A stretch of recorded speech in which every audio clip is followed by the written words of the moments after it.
Duty to বাসা, বাসা two duty, এই কাজ।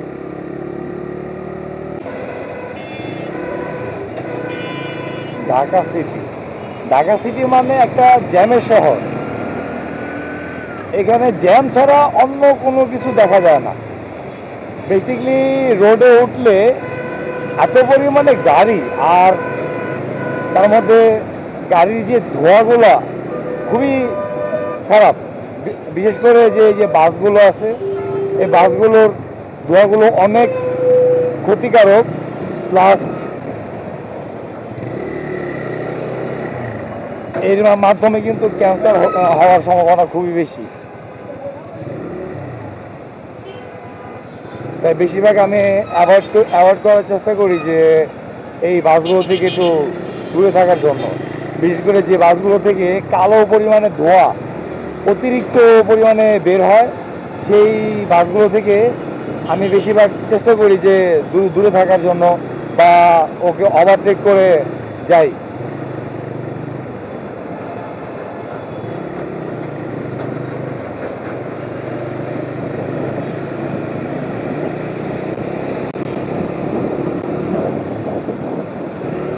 স্পিড বাড়াই।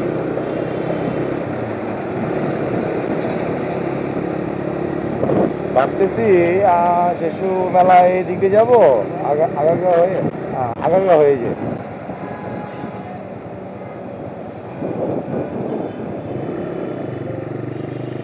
আমার লাইফটাও এমন হয়ে গেছে যে পুরা বোরিং, একদম বোরিং।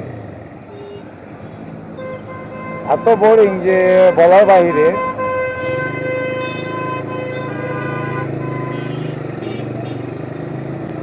ডিউটি টু বাসা, বাসা টু ডিউটি, এই কাজ।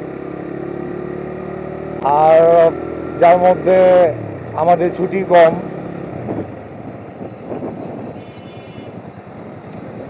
যাও, আমার সাত পুরুষের ভাগ্য যে আমি এমন একটা জায়গায় চাকরি করতেছি আর এমন একটা জায়গায় ডিউটি করতেছি, যা আর কি সবাই বলে যে এটা আমার সাত পুরুষের ভাগ্য। কারণ এত কাছাকাছি যে আর কি চাকরি করা সবার পক্ষেও সম্ভব না। 1,00,000 মানুষের মধ্যে একজন। তাই আল্লাহর কাছে লাখ লাখ শুকরিয়া আদায় করি। অনেক কষ্ট করছি, অনেক কষ্ট করার ফলে আমি এত দূর আসতে পারছি।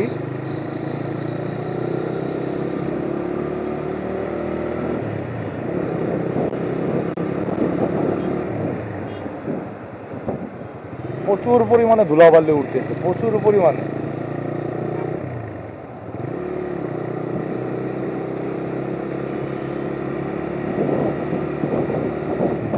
ইনশাল্লাহ আরো কয়েকদিনের মধ্যে ছুটি পাবো, ব্লগ হবে কিছু, ট্রাই করব। সবাই দোয়া করবেন।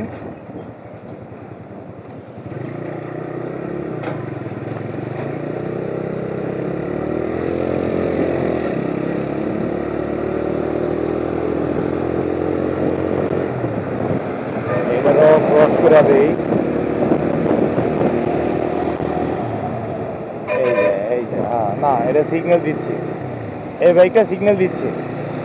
দূর থেকে দেখা যায় কিছু কিছু বাইকার আছে ইন্ডিকেটরটা মারে না, অটো অটো আর কি রোড নিজের রোড বলতে কি নিজের বাপের রোড, এক কথায়।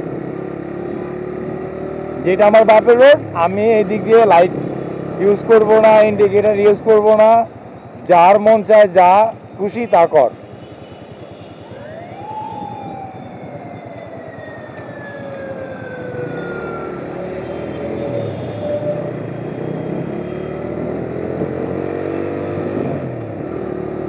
এটা আমার খুব ফেভারিট একটা রোড, আমার কাছে খুবই ভালো লাগে। মাঝে সাঝে এই রোডে আমি আমার এই টিভিএক্স রাইডার দিয়ে আমি চেষ্টা করি যে প্রায় একবার উঠেছি 110, একবার উঠেছি 112। খুবই ভালো লাগছে, বাট একটু ভয় লাগছে যে এত স্পিডে এই রোডটার মধ্যে চালানোটা আমি আমি অন্তত ঠিক মনে করি না, কারণ কিছু কিছু স্থানে একটু রাস্তাটা একটু সমস্যা আছে।